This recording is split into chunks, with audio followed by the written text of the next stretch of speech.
Boa tarde a todos, já quase boa noite. Tá perto de boa noite. Mais injustamente, eu fui muito elogiado aqui várias vezes. Então eu lamento, ao encerrar aqui os debates, vai ter debate depois, mas a última palestra será minha, de desapontar. Eu não sou aquela pessoa que foi tão elogiada, não sou. Eu sou, o que eu tenho de qualidade, que eu acho que é qualidade, eu tenho um desconfiômetro, eu tenho noção do que eu não sei. E quando você tem noção do que não sabe, você tem até possibilidade de crescer um pouco mais. Isso vale para qualquer lugar, desde para a educação, né? Já se falava algum tempo atrás sobre educação, que educar não é uma operação bancária. Eu sei e deposito na cabeça do Douglas coisa que ele não sabe. Ele vai administrar com juros. Operação educacional não é isso. Então, depois que você da CUT falou, depois que você falou da Força Sindical, eu não poderia intermediar esse debate por falta de conhecimento prático. Então, se eu tivesse que intermediar, eu faria uma intermediação mineira. Eu estou francamente a favor dele e não sou contra você. Porque aí... e depois vamos apurar quem é que tem razão. Mas eu queria colocar um outro ângulo do debate que não foi colocado.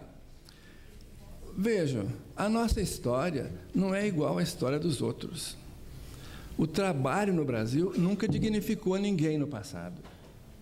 No século XVI, no século XVII, no século XVIII e no final, até o século XIX, até 1888, o trabalho era feito por escravos. E o que era um escravo? O escravo era uma peça. Você pode comprar, pode vender, pode emprestar, pode até matar. E quem trabalhava não tinha dignidade. Logo, o trabalho não dignificava. Como o Brasil é muito grande, eu conheço grande parte do Brasil, como o Brasil é muito grande, a abolição de 1888 só deve ter ficado sabendo por todos uns 20 anos depois. A minha cidade, em Minas Gerais, Pedro Leopoldo, perto de Belo Horizonte, a 40 quilômetros de Belo Horizonte, eu me formei em Direito, as minhas datas são antigas. Em 1960, 61 fui para a minha terra, a 40 quilômetros de Belo Horizonte, o Jornal do Rio chegava 2 dias depois, porque vinha de trem. Não tinha internet, não tinha televisão, não tinha nada. Então, quantas pessoas morreram na escravidão sem saber que a escravidão tinha acabado? A população brasileira, até o início da década de 30, a população estava basicamente no meio rural. Se o isolamento do meio rural hoje ainda é grande, imagina-se naquele tempo. Eu perdi a hora que eu comecei a falar. Bom, 17h20, mais uns 10 minutos. Bom, eu perco assim, eu perdi o tempo. Eu tenho que voltar aqui. Se naquele tempo, se hoje o meio rural é muito isolado, imagina naquele tempo. Analfabeto, não tinha jornal e o trabalho não valia nada. O trabalho não dignificava. A ideia de... Eu concordo que... Eu vou esperar que vocês saibam para criticar o que você falou. Tá bom. O voo do Jurônio agora já está atrasado. Tá bom. Jurônio, obrigado. Muito obrigado. Mas imagina que quando veio a Revolução, até a Revolução de 30, teve lei trabalhista do Brasil, uma meia dúzia, se foi isso tudo. Quantas foram cumpridas? Nenhuma delas.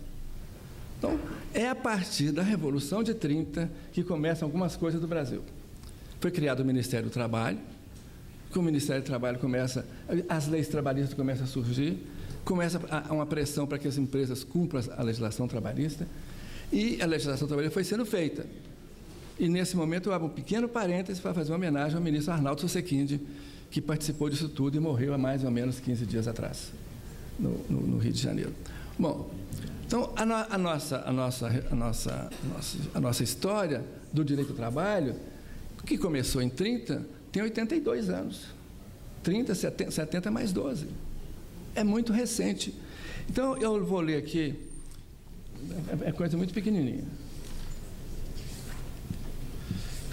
Ainda tínhamos outra coisa, da qual nós temos nos livrado aos poucos, que é o complexo de inferioridade racial. Nós achamos que fomos colonizados por portugueses, pelos negros da África, que isso não foi favorável para a nossa cultura. Eu estava com a Ângela, que está aqui na minha frente, uma vez eu fui ao Marrocos, estava no Marrocos, fui até Marrakech, não fui para lá de Marrakech, porque o dinheiro deu até Marrakech. E nós fomos jantar um dia em Marrakech com um grupo de alemãs, não, de suíças de língua, né, do lado alemão. Uma delas falava português, porque ela era casada com português, e ela era formada em Direito, trabalhava na fronteira. Então, conversamos muito sobre o Brasil, eles não sabiam nada do Brasil, não sabia de onde é que era, não sabia que tinha uma cultura alemã no Brasil importante, não sabia nada. E falamos sobre a legislação trabalhista brasileira, falamos de tudo. Aí, no final de mais de uma hora de conversa, a intérprete, né, que era também de cultura alemã, ela falou comigo: as minhas amigas querem te perguntar uma coisa, mas eu estou com vergonha, eu vou perguntar, você vai ficar com raiva. Eu falei: não é possível ficar com raiva. Eu fui advogado criminal, eu xingo, você responde do mesmo tom, ninguém nunca brigou, vou brigar aqui nessa terra aqui. As minhas amigas estão achando que você tem uma boa cultura e querem saber qual é que é a sua origem racial. Veja que eles são atrevidos também. Falei: a minha origem racial vem de 2 troncos. O primeiro é negro da África e o segundo é dos índios. De europeu, nada. Não tem essa radicalidade, não, mas eles ficaram sem graça e eu fiquei satisfeitíssimo, né, porque eu consegui bater o fixo dela. Bom, mas veja, mas vou falar agora outra coisa aqui. Quando a crítica vem do estrangeiro, você tolera mais, mas e quando ela é nacional? Em 1897, Joaquim Murtinho, no famoso relatório do Ministério da Indústria, do qual ele foi ministro mais tarde, disse o seguinte: há um grande movimento para industrializar o Brasil. O Brasil falava que tinha uma vocação agrícola. Como é que nós vamos industrializar o Brasil? Aí ele explica: não podemos, como muitos aspiram, tomar os Estados Unidos da América do Norte como tipo para o nosso desenvolvimento industrial, porque não temos as aptidões superiores de sua raça, força que representa o papel principal no progresso industrial desse grande povo. Isso dito por um grande político brasileiro, no final do século XIX. Então, realmente, a Revolução de 30 foi uma revolução mesmo, porque começou a industrializar o Brasil, fez uma reforma do ensino para melhorar as condições do ensino. E como é que foi? E qual foi a reação da classe empresarial? Vou ler aqui 2 textos. Um da Fiesp, Otávio Pupo Nogueira, sobre férias. Aí veja o preconceito. Estou falando lá de trás. As raízes da escravidão ainda estão fincadas no nosso relacionamento diário. Então, ele diz o seguinte: que fará um trabalhador braçal durante 15 dias de ócio? Ele não tem o culto do lar, como ocorre nos países de climas inóspitos e padrão de vida elevado. O lar não pode prendê-lo e ele procurará matar as suas longas horas de inação nas ruas. A rua provoca com frequência o desabrochar de vícios latentes e não vamos insistir nos perigos que ela representa para o trabalhador inativo, inculto, presa fácil dos instintos subalternos que sempre dormem na alma humana, mas que o trabalho jamais desperta. Tem que estar trabalhando. Se para de trabalhar... Isso, 1930, Fiesp. Bom, há um outro texto da Associação Comercial do Rio de Janeiro, que condenou em 1930 a lei que limitava o trabalho do menor, sob o argumento preconceituoso de que a tal lei seria absurda e criminosa, pois os menores precisam de tutela, mas não essa tutela da vadiagem, da criminalidade, que essa lei faz, retirando os menores do trabalho para fazê-los perambular pelas ruas. Esse preconceito está até hoje no Estatuto da Criança e Adolescente. Fala assim: temos que acabar com esse estatuto, porque ele é que provoca tanto crime. Ele já foi aplicado? Algum dia? Pega-se uma criança onde cabe 10 pessoas, pega um adolescente, onde cabe 10 adolescentes, tem 30 e coloca mais um lá dentro. Ele só tem uma chance, ou morre ou sai pior do que ele entrou. Isso não é do ECAD. Ou seja, esse preconceito vem de longe. O preconceito contra o trabalho é tão grande que ninguém quer saber. Vejam, sobre o trabalho manual. Eu nunca trabalhei em fábrica. Eu tinha uma advocacia lá na minha cidade, uma fábrica de cimento, e por isso que eu vou falar uma coisa que você sabe melhor do que eu. O pessoal que trabalhava no escritório, sem sujar as mãos, era mais qualificado. Não tanto pelo dinheiro, mas ele não era um trabalhador qualquer. Ele não sujava as mãos, ele não suava. Isso melhorou? Ou eu estou pensando numa coisa que não existe mais? Porque existia um certo preconceito com o trabalho manual. Está acumulada a Mega Sena de novo. Eu nunca julguei com medo de ganhar. Porque se eu ganhar na Mega Sena, eu perco os amigos. Você me telefona, vamos lá em Curitiba. Está querendo alguma coisa. Isso não pode. Bom, aí a televisão vai entrevistar na rua, geralmente a pessoa com a aparência mais simples. Se você ganhar, o que você vai fazer? Se eu ganhar, eu vou comprar uma casinha, vou comprar um carrinho, ajudar meus filhos e não quero mais trabalhar. O trabalho não dignifica. Não dignifica. Eu já estou aposentado há 5 anos e meio e estou trabalhando por recomendação do senador Josafá Marinho. Falou, quando aposentar, não pare de trabalhar e cochile depois do almoço, porque senão você vai ficar velho depressa e todo cheio de mania. Mania eu já sempre poderia agravar essas manias com o tempo. Pois bem, esse ângulo do debate histórico e sociológico tem que ser colocado nas discussões do sindicato, que não pode fazer abstração dessa nossa história. Posso dizer para vocês que o que foi dito aqui, que você disse, que foi dito aqui pelo Juruna também, da negociação coletiva, que é a negociação com os empregadores, e que depois a justiça anula uma cláusula ou outra, que os mesmos empregados isoladamente vão à justiça e ganham atrapalhando aquilo tudo. Eu estou vindo de Belo Horizonte, onde participei de um encontro de pessoal de RH, só de empresários, só de empresas. E a conversa foi a mesma. É preciso que nós cambiemos. A justiça não pode ficar fazendo isso porque desestabiliza, desestimula a negociação. Mas isso não vai resolver por lei. Você tem que partir do pressuposto que você tem que pensar no que está acontecendo, o que foi feito, o que deve ser feito. Eu vou falar assim, um pouco da minha experiência de direito coletivo, que foi só em dissídio coletivo, só. No TST, eu participei de 2 dissídios coletivos históricos, um da CUT e outro da Força Sindical, aquele da ultratividade de cláusula de norma coletiva, que o Feijó ficou me esperando para me cumprimentar pelo que tinha acontecido. E o pessoal da Força, que era, no caso era o Rosella, que foi lá conversar comigo também. E eu acho, Douglas, que está na ativa, e muito ativo, no sentido lato, eu acho que o juiz, eu fui juiz de 1974 até 2007. Comecei como juiz substituto e cheguei até corregedor-geral da Justiça do Trabalho. O juiz também tem que... Esse preconceito que tem contra o trabalho, vocês sabem disso, existe na Justiça do Trabalho. E de maneira muito forte. Por exemplo, vou dar 2 exemplos, depois vou falar de um outro exemplo meu aqui. O primeiro, a substituição processual. O Supremo já tinha falado mais de uma vez que era possível. O TST custou a mudar a posição dele. Demorou muito a mudar. E depois, com relação ao poder normativo, que o poder normativo não pode ser extinto de uma hora para outra, se não tiver uma prática da negociação. O TST praticamente extinguiu o dissídio coletivo com a instrução normativa número 4, ao tempo do ministro depois do Pazianotto. O que aconteceu com a instrução normativa?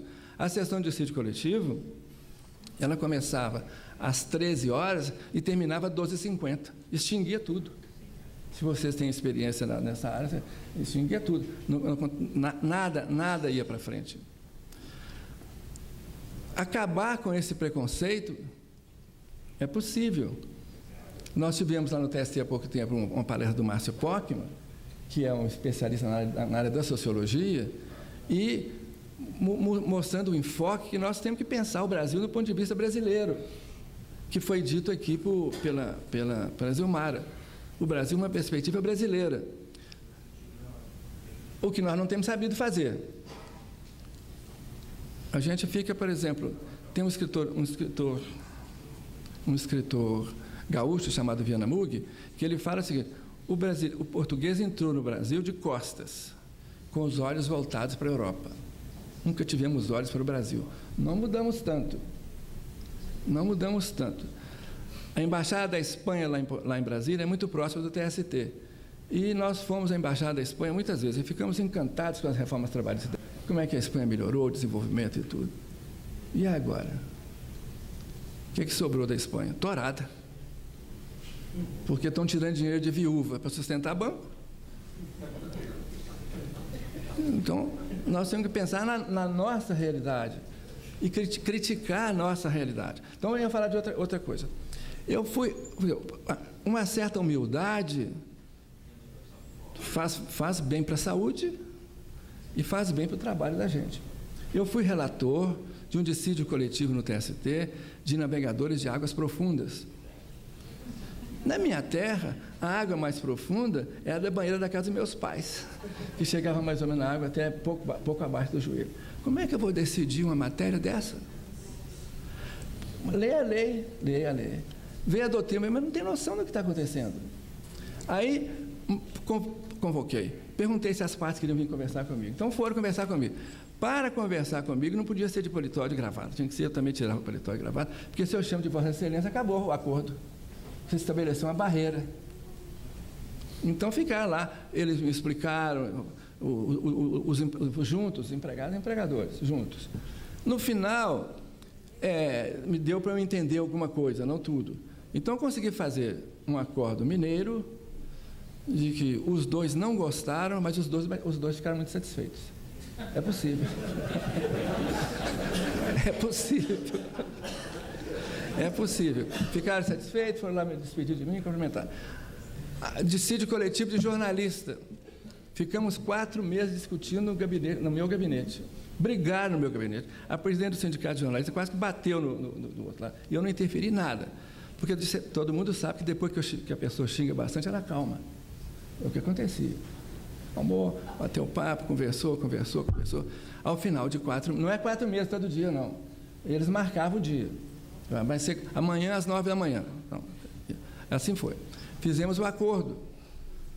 E, logo em seguida, eu entrei numa lista para o TST e o primeiro apoio que me foi dado, sem eu pedir, foi dos 2 sindicatos, de empregado e empregador.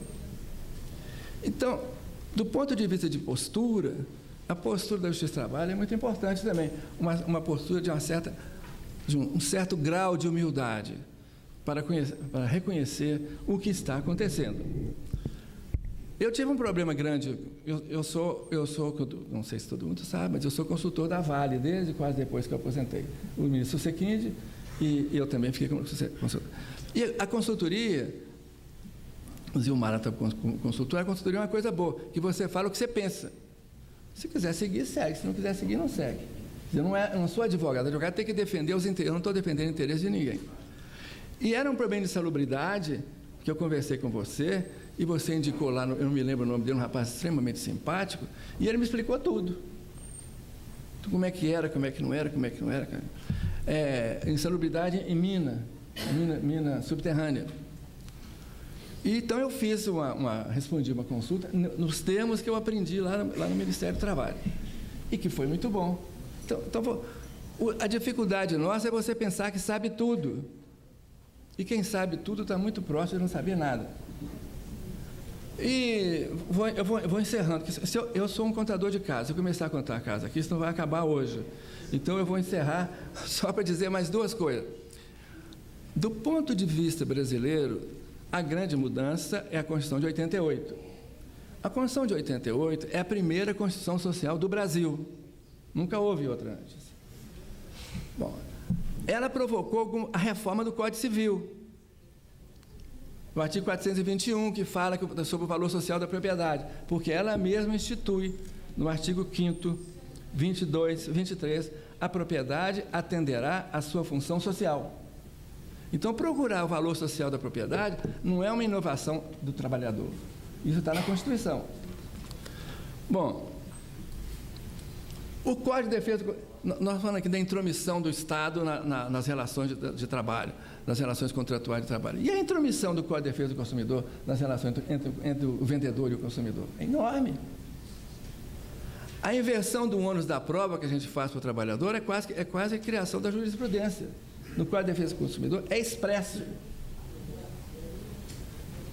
E assim vai. Assim vamos caminhando. Eu tenho esperança de que, olha, do tempo que eu formei para hoje, as mudanças são tão grandes, e eu estou sempre estudando alguma coisa da parte de história para a gente aprender. Mais uma coisa, depois você manda eu parar, porque ela continua, senão eu vou parar. Está tão gostoso. Não podemos ser. Veja, nós não estamos acostumados, nós estamos acostumados a fazer lei, não a cumpri-las. Vou dar um exemplo. Nós temos uma sociedade luso-brasileira de direito do trabalho, que é um ano em Portugal, um ano no Brasil. Um dos anos em Portugal, eu fiz uma palestra em Lisboa. E disse uma coisa porque os portugueses ficaram muito entusiasmados. No Brasil, a saúde é direito de todos. E li o texto da Constituição. Todos têm direito à saúde. Depois acrescentei, mas não pode adoecer.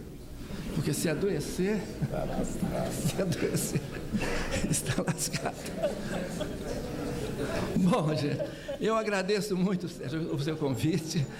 Foi um prazer estar aqui. Estou aqui o dia inteiro porque é no sentido de aprender, né? Porque eu não estou aqui para ensinar nada a ninguém, mas aprender muita coisa, como aprendi hoje, esse debate, que eu nem sabia. Tem debate que eu nunca tinha ouvido. Estou ouvindo aqui hoje. E assim a gente vou encerrando com meus agradecimentos e vou citar aqui o pequeno texto do... Eu estou fora de Minas há muito tempo, mas Minas está muito dentro de mim. Então, está aqui. É um texto de um grande mineiro chamado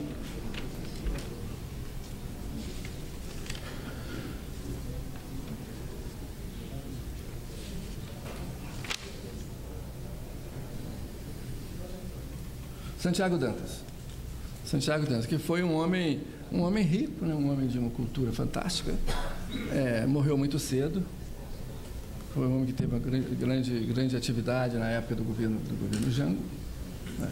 Talvez se tivesse sido primeiro-ministro, o Brasil tinha caminhado de outra maneira, não sei se seria possível. E que ele faz uma comparação com Dom Quixote de La Mancha. Então ele diz o seguinte, o texto é grande, eu vou ler só três linhas. Organizar as relações de trabalho, como você falou, que é o ideal, não é fácil. Será possível? Se a gente não acreditar que seja possível, se nós acharmos que não é possível, não valeu a pena estar aqui. Tem que ser possível. A gente tem que pensar que é possível. Então, diz o Santiago Dantas, cada vez que saímos para o impossível, deixando nas mãos de Deus o segredo da germinação de nossas ações, é conforme o Dom Quixote que estamos trabalhando, que estamos procedendo. E, voltando ao grande sertão, que a gente conhece através das muitas veredas, é possível dizer que vivendo se aprende. Mas o que se aprende mais é só fazer outras maiores perguntas. Muito obrigado. Muito bem.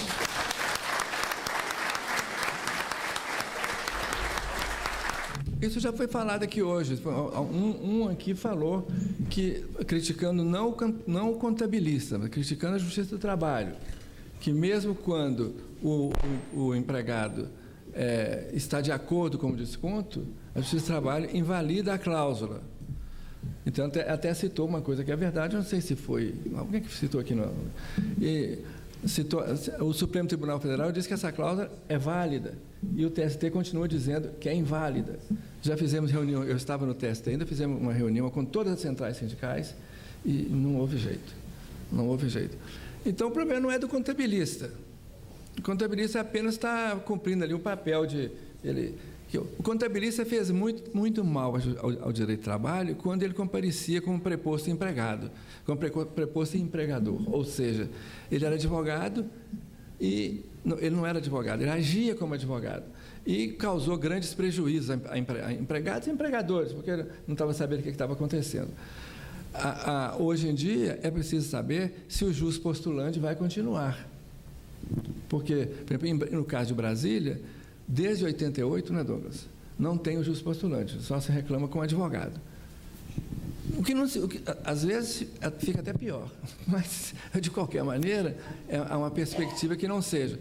eu não sei te responder exatamente o que pode acontecer. Agora, no caso brasileiro, vou só falar mais uma coisa no caso brasileiro, de que a lei não é para ser cumprida, é a questão do salário mínimo. Só uma palavra a mais. Não pode me devolver o microfone, não, que eu fico falando sem parar aqui. O salário mínimo é assim. O que diz o artigo 7º? O artigo 7º diz: o salário mínimo fixado em lei nacionalmente unificada, capaz de atender às suas necessidades vitais básicas e as de sua família, com moradia, alimentação, educação, saúde, lazer, vestuário, higiene, transporte e previdência social, com reajustes periódicos que lhe preserve o poder aquisitivo, vírgula, sendo vedada sua vinculação para qualquer fim. Só está em vigor essa parte final. Só. A primeira parte não tem vigor. Parece piada, mas é verdade. Bom, muito obrigado.